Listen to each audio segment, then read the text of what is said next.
Today on Clear Your Clutter Inside and Out, we're talking about critical thinking.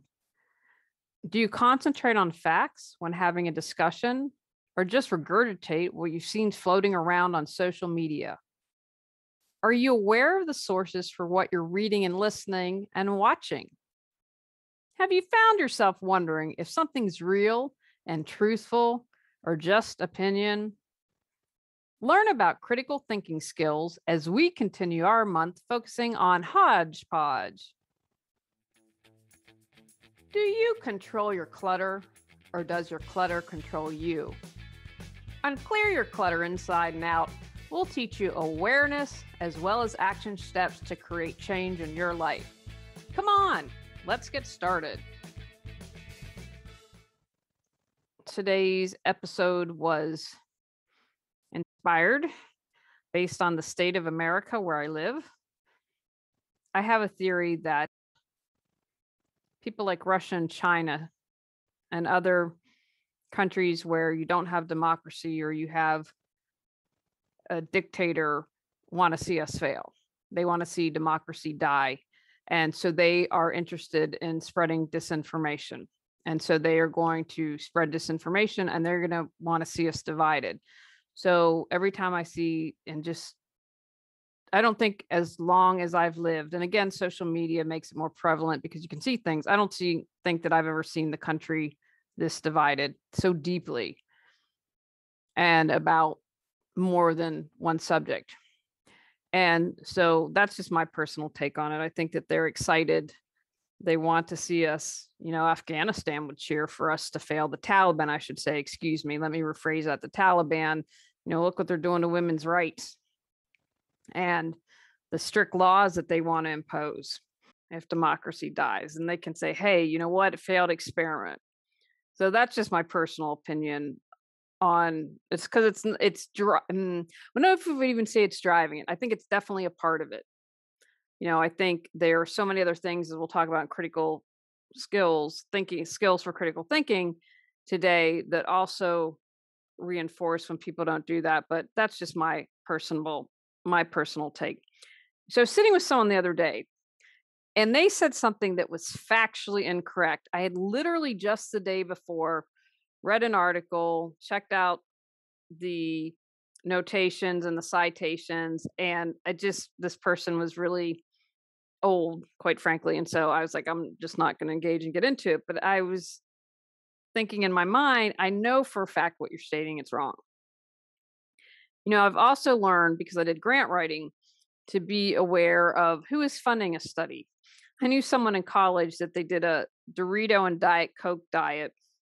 I mean, you're young, you can do that and lost weight. Now, I personally don't think that's a healthy diet. And if you read a study that says, hey, Doritos and Diet Coke are the way to go, and see that the Frito-Lay Corporation and Coca-Cola Corporation have funded that study, then I'm going to question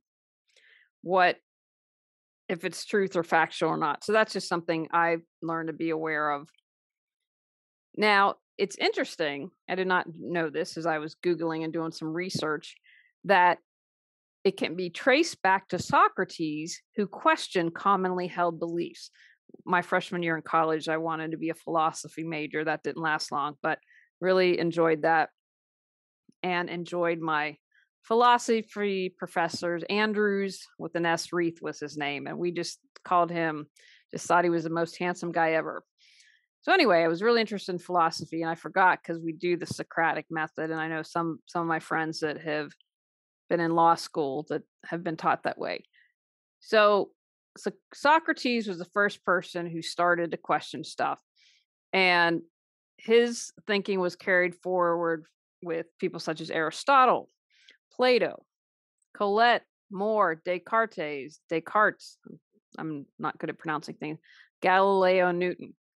So Socrates kind of started it, and then these people were like, hey, let's question stuff.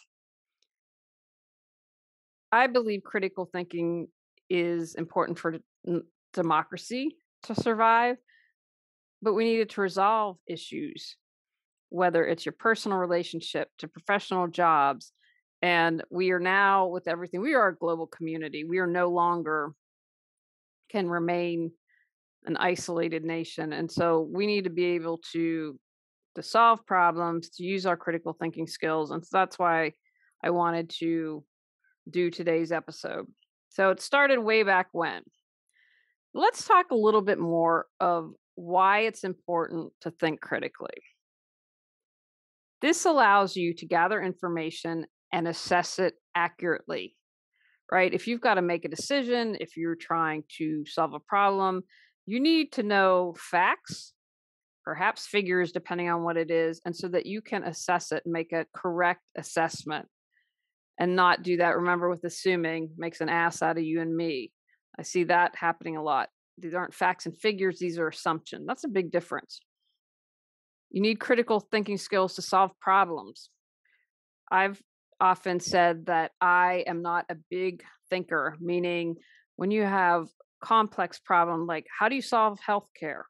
I couldn't drill it down and say these are the things that you need to do to change it. I just is not a skill that I have. But I need to be able to think critically when choosing a health plan. Like I'm eventually going to have a Medicare supplement. I need to be able to solve problems when working with clients. I have to figure out a solution that works for them. I need to be able to solve problems. We're dealing with a flooded basement. So we need to get information. Okay, is there warranty? Is it covered? A myriad of reasons why we need to be able to problem solve. Critical thinking allows you to recognize errors. I've changed my views on things because I've realized, wow, after gathering information, I was wrong about something. I made a mistake and I need to change that. It's also important to be able to have these skills so you can remove the bias from your choices. We all have biases. We all do. That's just how we're built. We're human. But if your bias is making you come from emotion rather than facts, that can be dangerous, not only for you, but for others.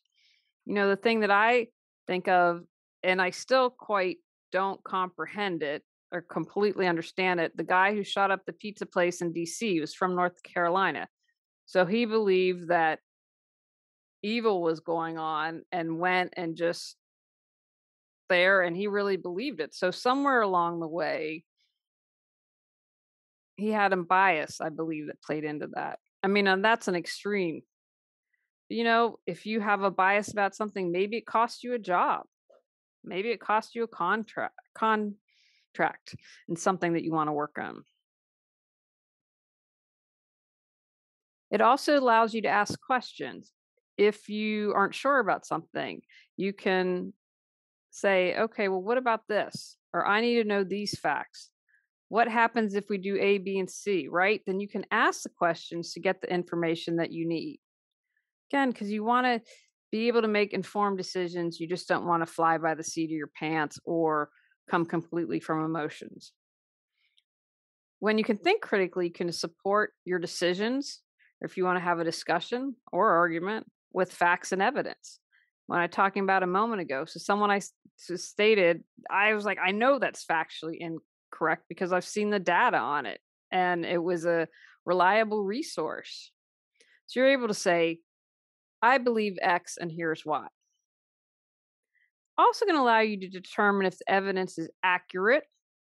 Like I said about if it's Frito-Lay saying eat Doritos all day and lose weight and be healthy, you might go, perhaps there's a bias there.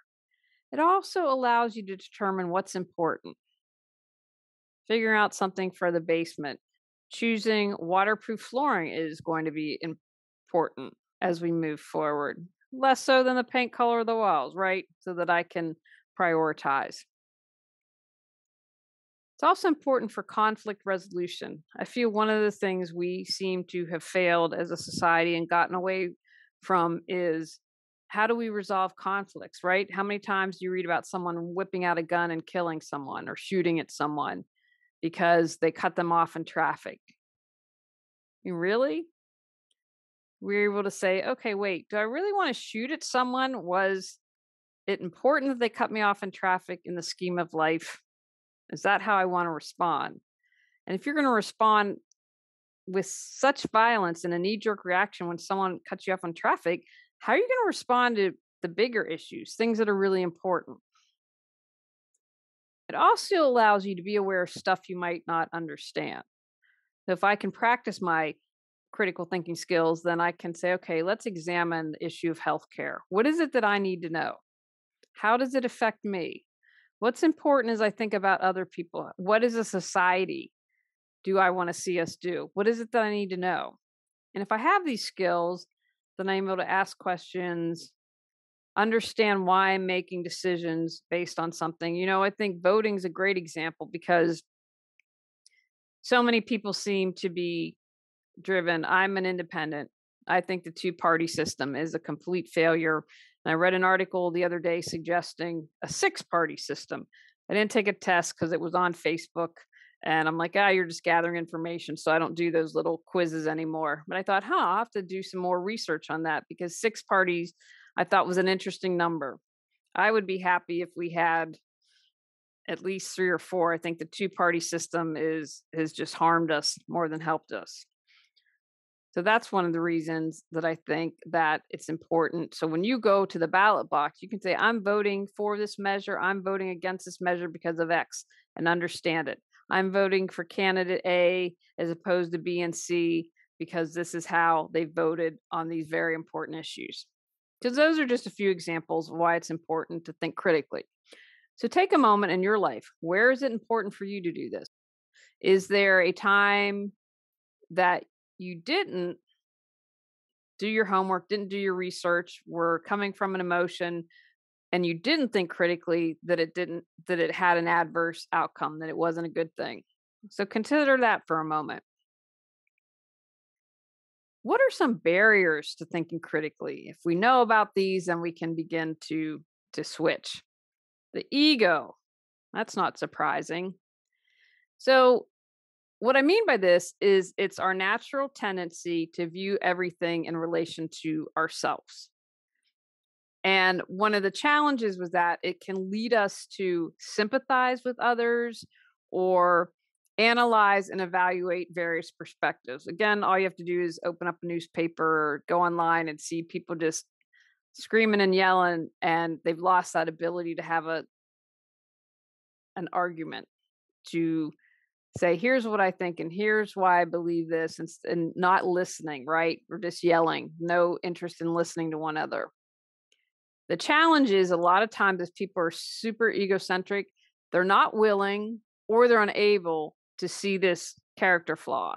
They can't say, oh, I'm an egocentric person. And therefore it increases the difficulty in them getting over this barrier.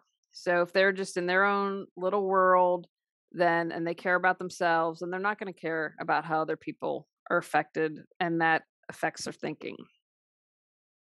The herd mentality, now I did a whole separate podcast on this, can lead to unhealthy decision making. Like egocentrics, it's a challenge to overcome. If you are surrounded by people who share the same beliefs and all you do is you're in that echo chamber and you're not reading people who think differently than you, or talking or watching or listening, then it's just your own beliefs get reinforced, and it's challenging to overcome that. And especially if you're in a group, it's challenging to stand up and say, hey, whoa, wait, maybe we need to rethink that, right? Going against the majority, that's not always easy. You can be in your own little bubble. You're in your own world, so you don't pay attention to what's going on around you. And this can come at any time. I can say that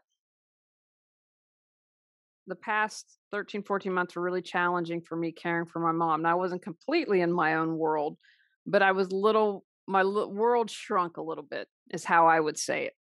And so if I had continued or allowed that to shrink even more, kind of like talking about being in that echo chamber, then that would impede my ability to think critically. Now, of course, social conditioning is going to impair this, right? Because depending on our groups and the people we're hanging with, we are probably going to make assumptions. We are going to stereotype people. We just aren't going to be open to learning about new ideas or new people or new things.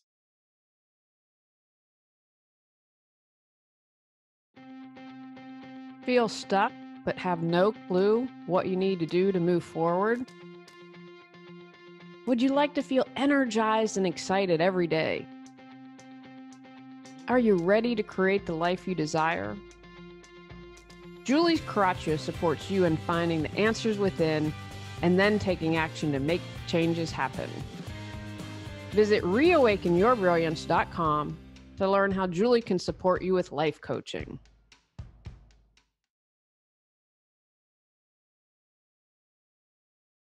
When I went to college, my freshman year, and I later changed it to first year student. So I'm from West Virginia, moved back to West Virginia, love to be a mountaineer.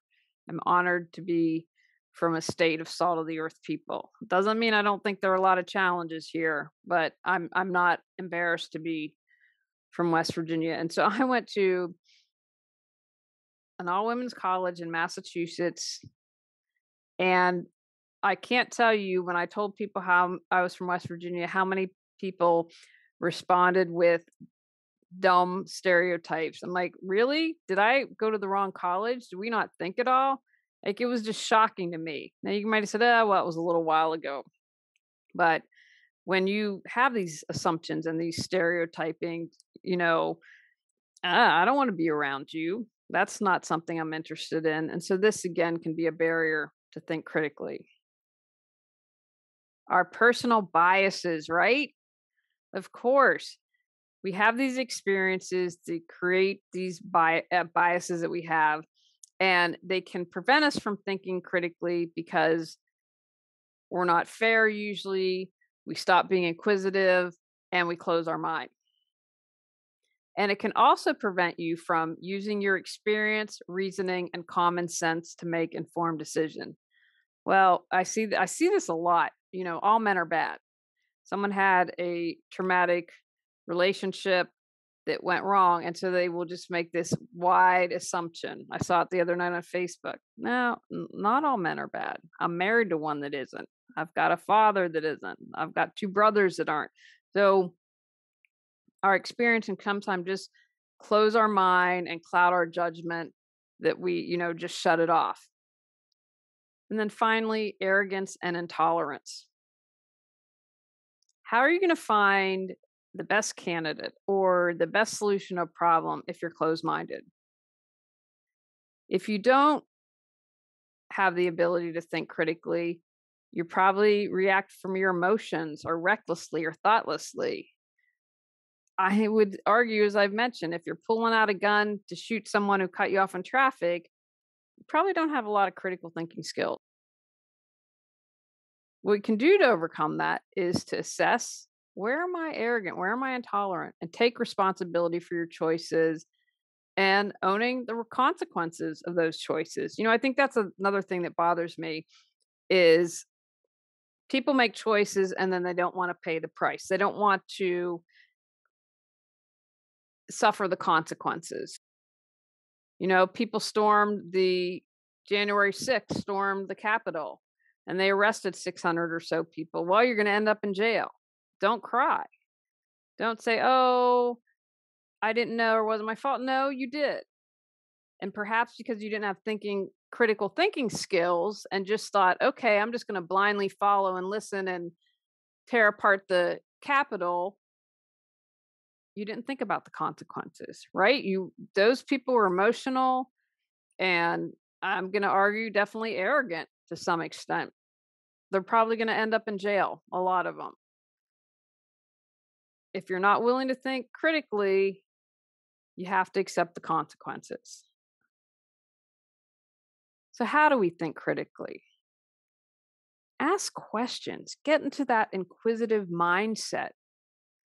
What do I already know about this issue? How do I know that? What am I trying to determine or prove? What am I missing? What's the other side to this? Are there multiple solutions? Start being curious. Think of yourself as a novice or beginner and come from that mind. If I didn't know anything, what questions would I ask? Practice active listening. How many times do you listen to share instead of understand? I bet you all have had a conversation with someone and you're speaking, sharing your thoughts, and you can just see on their face that they're like, can't wait for you to be quiet because they're going to tell you what you need to know. They're not even paying any attention to you. You can see the wheels turning in their mind and they're getting ready to tell you what you need to know. Ask questions that they can't answer with a yes or no.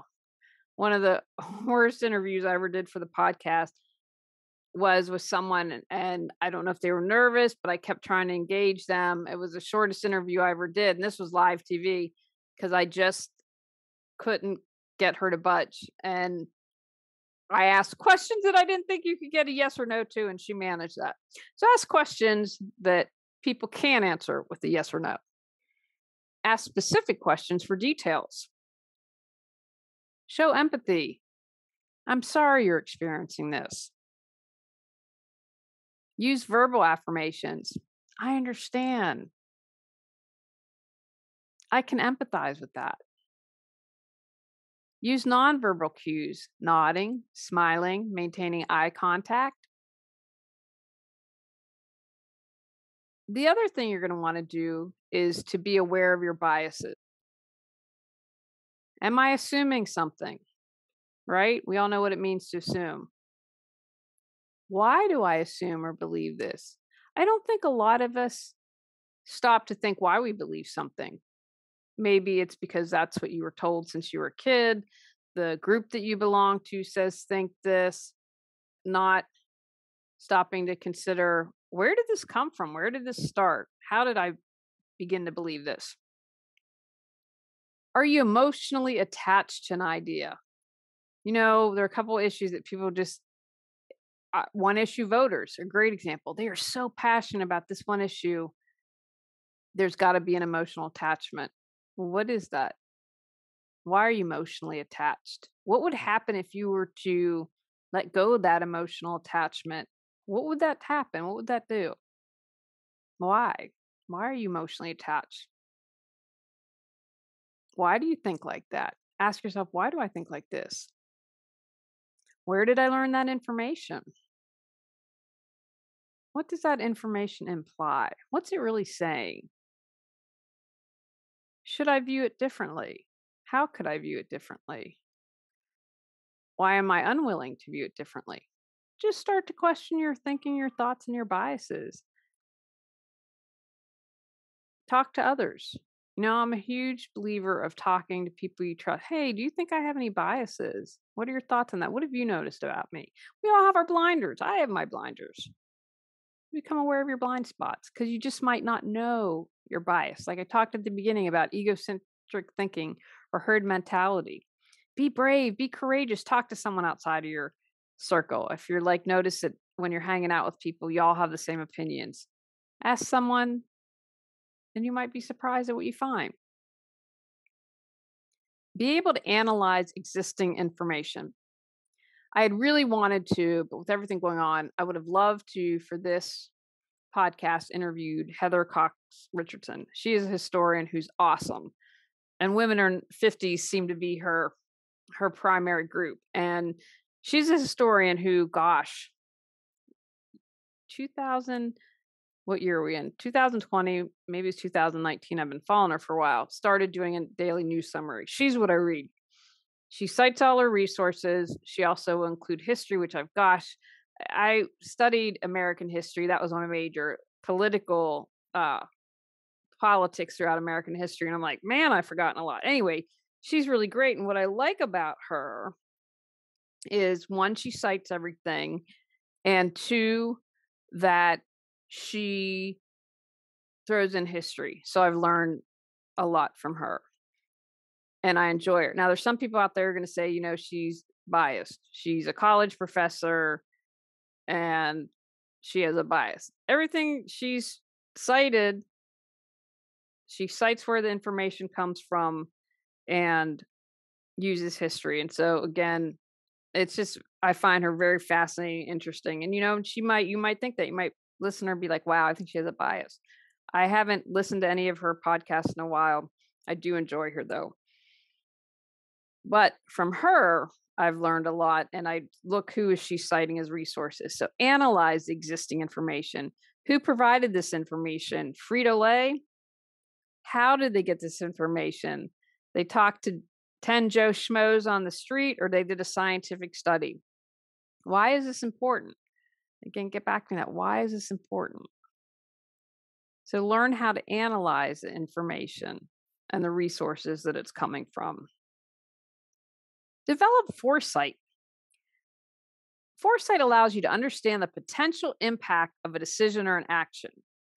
With every choice you make, determine how it might affect others. So, all those people that stormed the Capitol probably weren't thinking, how is this going to affect other people? How is it going to affect the people who are the Capitol Police? How is it going to affect the people who are working in the building? I'm going to bet that they didn't think much beyond that. They didn't develop the foresight to say, will there be consequences for my actions? And maybe they falsely believed that they would be absolved of any actions because they were led to think that. I don't know enough about to know that, but perhaps that was a thought. I used to work for Seventh Generation. They are still in business, but I think they're online now. When I lived in Vermont, anyway, the thing from Seventh Generation, I believe it's from the Iroquois Nation. In every decision, you must consider the impact for the next 7 generations. I'm paraphrasing a little bit. That might not be the exact quote, but that to me is so important. How is this going to impact the next 7th generations? Because we don't think about that now. We have a lot of people in this country who don't think about that. Oh, well, do something to the environment. We have global warming because they're not thinking about the next 7th generation. That's a real problem. They didn't care to develop foresight on that. To be able to do this, consider making a list of benefits, consequences for an action or decision, or if you don't take action or make a decision, because that is, in effect, not taking action is a decision, and in one way, taking action. Hopefully that'll make sense.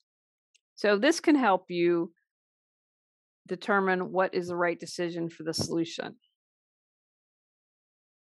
And you might think, wow, if I go storm the Capitol and could be thrown in jail, maybe that's something that I shouldn't take on right now. Maybe that's something that I shouldn't do. Maybe there's another way I can share my viewpoint and share my concerns instead of doing that.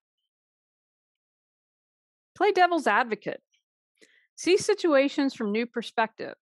Rather than assuming A caused B, ask yourself, is B causing A? This exercise can help you find solutions you might not have otherwise considered. One, it's always fun. I like sometimes when I'm feeling kind of saucy, I like to play devil's advocate just to see how people respond. It's very easy to do, but might surprise yourself. You might be like, wow, I never considered that. Maybe I actually agree with that. And then finally, be open-minded. Being closed-minded benefits no one, including yourself. Just open your mind a teeny little bit. Maybe you take a step of talking to someone that doesn't look like you, that doesn't think like you, that hasn't had experiences like you, that allow you to broaden. Read someone that doesn't share your viewpoint. Watch someone on YouTube that you think's annoying. Listen to a podcast on something you never thought you'd want to listen to.